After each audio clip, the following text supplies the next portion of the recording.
एक नाम जो आज भी खामोशी में लिया जाता है, एक साया जो दशकों से पकड़ में नहीं आया, और एक कहानी जो मुंबई की गलियों से शुरू होकर दुनिया के सबसे खतरनाक नेटवर्क तक पहुंचती है। ये कहानी है दाऊद इब्राहिम की, लेकिन इस बार पूरी कहानी शुरुआत से। 1970 का दशक, मुंबई का डोंगरी इलाका, तंग गलियां, भीड़ और छोटे मोटे अपराध। यहीं बड़ा हुआ दाऊद। उसके पिता इब्राहिम कास्कर पुलिस में थे और एक ईमानदार ऑफिसर भी थे। घर में अनुशासन था, लेकिन बाहर की दुनिया अलग थी। यही फर्क दाऊद इब्राहिम को धीरे धीरे उसे खींचने लगा। शुरुआत में दाऊद किसी बड़े गैंग का हिस्सा नहीं था। वो छोटे छोटे काम करता था, चोरी, लूट, स्मगलिंग में छोटे रोल। लेकिन फिर उसकी मुलाकात हुई उस समय के मशहूर गैंग से, करीम लाला और हाजी मस्तान का नेटवर्क। ये लोग उस दौर में मुंबई के अंडरवर्ल्ड के बड़े नाम थे। दाऊद ने उनके साथ काम करना शुरू किया, लेकिन वो सिर्फ एक सदस्य बनकर नहीं रहना चाहता था। उसके अंदर हमेशा एक अलग पहचान बनाने की भूख थी, और यही भूख उसे अलग रास्ते पर ले गई। कुछ समय बाद दाऊद और उसके भाई शब्बीर इब्राहिम ने मिलकर अपना छोटा गैंग बनाना शुरू किया। शुरुआत में ये गैंग सिर्फ छोटे ऑपरेशन करता था, लेकिन धीरे धीरे इसका प्रभाव बढ़ने लगा। फिर आया वो मोड़ जिसने सब कुछ बदल दिया। 1981, शब्बीर अपने गाड़ी से जा रहा था। उसने गाड़ी पेट्रोल पंप पर रुकाई, और तभी पीछे से 4 जनों ने अपने बंदूक से शब्बीर को गोली मारा और उसकी हत्या कर दी गई।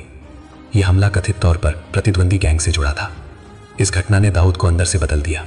अब यह सिर्फ पैसे का खेल नहीं रहा, यह बदले का खेल बन चुका था। दाऊद ने एक एक करके अपने दुश्मनों को निशाना बनाना शुरू किया। उसने अपने गैंग को मजबूत किया और उसे एक नाम दिया, डी कंपनी। यह सिर्फ एक गैंग नहीं था, यह एक संगठित नेटवर्क बन चुका था। उसके साथ कौन थे? उसके करीबी सहयोगियों में कई नाम सामने आए। छोटा राजन, जो शुरू में उसका दाहिना हाथ माना जाता था। इसके अलावा शरद शेट्टी, टाइगर मेमन जैसे लोग भी उसके नेटवर्क का हिस्सा माने जाते हैं। 1980 के दशक के अंत तक दाऊद मुंबई का सबसे ताकतवर नाम बन चुका था।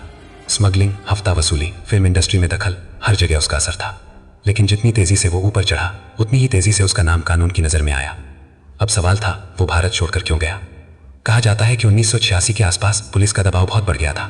इनकाउंटर शुरू हो चुके थे और कई गैंगस्टर्स मारे जा रहे थे। दाऊद ने यह समझ लिया कि अगर वो यहीं रहा तो ज़्यादा दिन बच नहीं पाएगा, और फिर उसने देश छोड़ दिया। पहले दुबई, वहाँ से उसने अपने नेटवर्क को और भी संगठित किया। अब वो खुद सामने नहीं आता था, लेकिन हर ऑपरेशन उसके इशारे पर होता था। फिर 1993 मुंबई धमाके। जांच एजेंसियों के अनुसार इन धमाकों में टाइगर मेमन और दाऊद का नाम सामने आया। ये घटना भारत के इतिहास में एक काला अध्याय बन गई। इसके बाद दाऊद अंतर्राष्ट्रीय स्तर पर मोस्ट वांटेड बन गया। लेकिन यहीं एक और बड़ा बदलाव हुआ। दाऊद और छोटा राजन के बीच दरार आ गई। कहा जाता है कि 1993 के बाद दोनों के रास्ते अलग हो गए। राजन ने खुद को देशभक्त बताकर दाऊद के खिलाफ मोर्चा खोल दिया, और फिर शुरू हुई गैंग वॉर, विदेशों में, सड़कों पर और छुपे हुए हमलों में। समय के साथ दाऊद का नेटवर्क और भी फैला। हवाला, ड्रग्स, एक्सटॉर्शन, मैच फिक्सिंग, हर जगह उसका नाम जुड़ता गया। लेकिन सबसे बड़ा सवाल आज भी वही है, वो है कहाँ? कई रिपोर्ट्स कहती हैं कि वो पाकिस्तान में है। कुछ कहते हैं कि उसने अपनी पहचान बदल ली है, लेकिन कोई भी दावा पूरी तरह साबित नहीं हुआ। सालों से एजेंसियां उसे पकड़ने की कोशिश कर रही हैं। रेड कॉर्नर नोटिस, इंटरनेशनल दबाव, सब कुछ हुआ, लेकिन हर बार वो एक कदम आगे ही रहा। आज दाऊद इब्राहिम सिर्फ एक इंसान नहीं रह गया, वो एक रहस्य बन चुका है। एक ऐसा रहस्य जो हर साल और गहरा होता जा रहा है। उसकी कहानी हमें ये सिखाती है कि अपराध की दुनिया में ऊपर उठना जितना तेज होता है, गिरावट उतनी ही खतरनाक होती है।